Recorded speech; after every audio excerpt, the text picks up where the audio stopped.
The Denonakwe First Nation of Fort Resolution in the Northwest Territories has been hunting boreal caribou since time immemorial.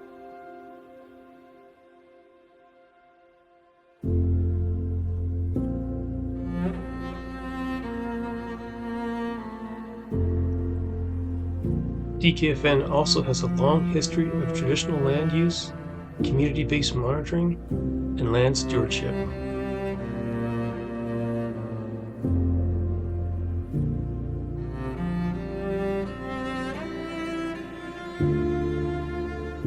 Since 2015, the DKFN and biologists from LGL Limited have been monitoring boreal caribou and its habitat within their traditional territory to understand the impacts and pressures currently being faced by the species, and to develop management actions to improve the status of caribou in the region so the DKFN can continue to practice their Aboriginal and treaty rights.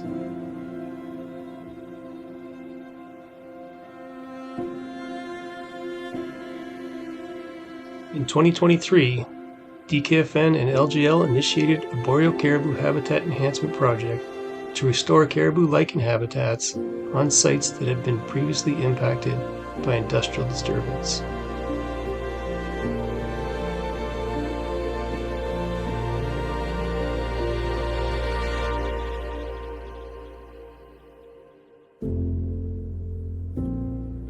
Boreal caribou rely on terrestrial lichens for forage, particularly during the winter months when other food sources are scarce.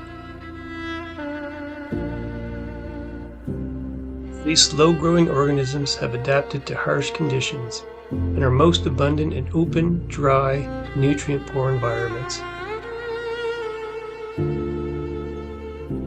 However, lichens remain vulnerable to impacts, both natural and human-caused. Forest fires can devastate the landscape, causing a complete alteration of caribou habitat, which can be slow to recover.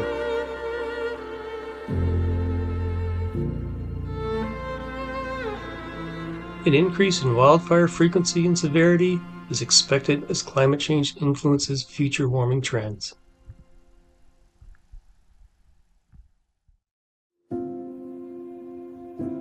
Human alteration of the landscape through land clearing and activities such as mining impact boreal caribou habitat and forage quality, its availability, and rates of regeneration.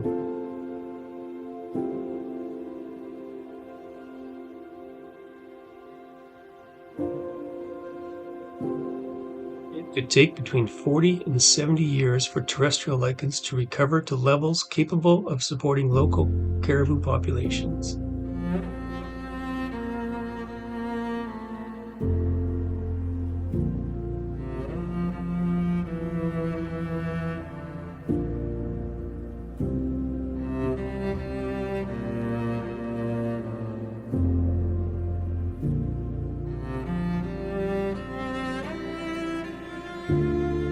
We initiated this project to gain a better understanding of the optimal conditions for lichen growth and to potentially expedite the natural recovery of terrestrial lichen and caribou habitat.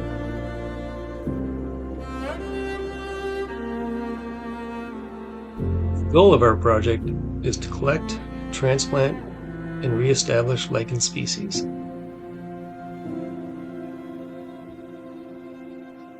Lichen growth is influenced by environmental conditions such as forest soil moisture. Typically, terrestrial lichens favor dry, nutrient-poor soils where there's less competition from vascular species. We harvested lichen in areas where it was abundant, ensuring not to remove any more than 20% of what was available. We set up lichen collection transects so we can monitor the natural regeneration of the site in years to come.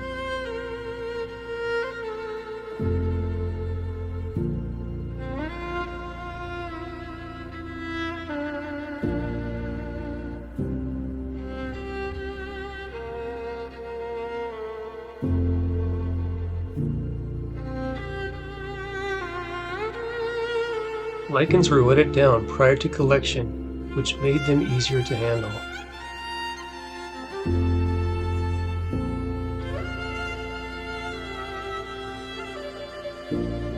We Mats of lichen were collected and placed into large garbage bags so we could move them to the transplant locations.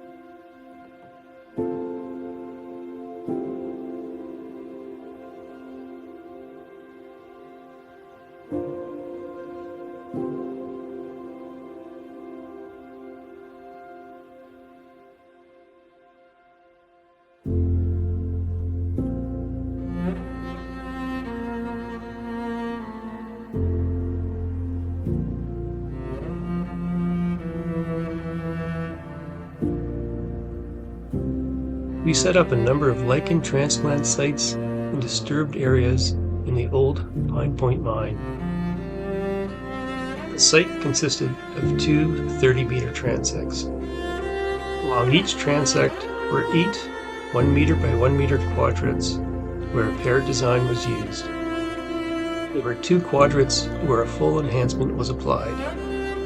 This involved scarifying the ground, fully covering the quadrat with bark mulch, and applying fragments of lichen to it. The partial enhancement quadrats were similar to the full enhancements, except that only 50% of the quadrat was covered by bark mulch. Minimal enhancement quadrats had no mulch applied and were only scarified before placing the lichen fragments. The final 2 quadrats were control, where no enhancements or lichen were applied.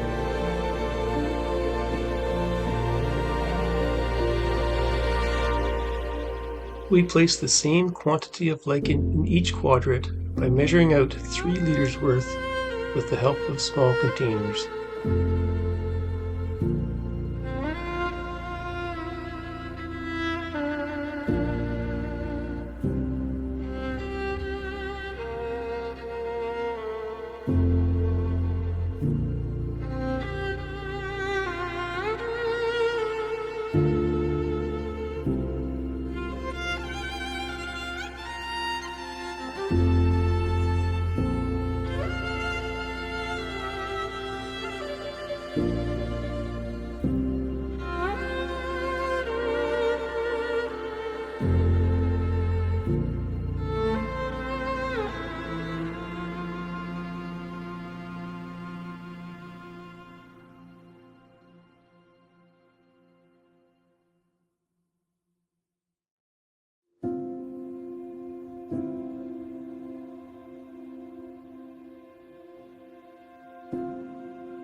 Our field team was comprised of DKFN members and biologists from LGL.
It wasn't long before our crew became proficient in setting up the lichen transplant sites.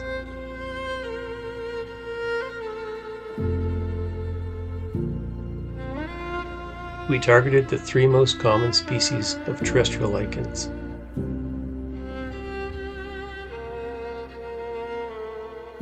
Cladonia mitis,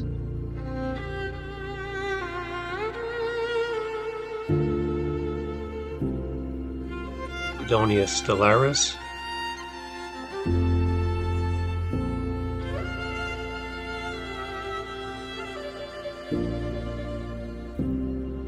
and Cladonia rangiferina.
We will come back next year to monitor the progress on lichen growth and cover at our sites.